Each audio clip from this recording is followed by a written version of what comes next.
nga ba nagpapalit ng pangalan ang mga bagong halal na Santo Papa?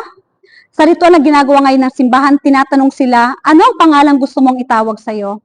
Ang pagpapalit ng pangalan ay pagpapakita ng bagong direksyon at bagong simula.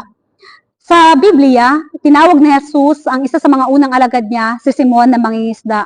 At sabi niya, gagawin kitang mamalakayan ng tao.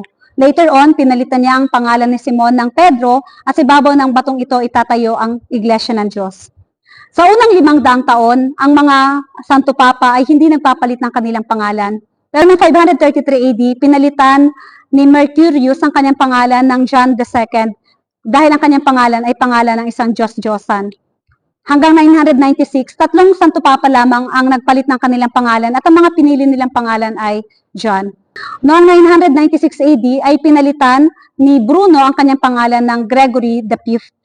At noong 1555, si Pope Marcellus II ang huling Santo Papang gumamit ng kanyang birth name at siya ay tumagal lamang ng 22 days. Noong 1978, si Pope John Paul I ang unang gumamit ng dalawang pangalan at tumawag ng kanyang sarili bilang the First. Bawal bang pumili ng pangalang Pedro? Well, hindi naman. Pero noong 983, si Pope Pietro ay pinalitan ng kanyang pangalan ng John XIV.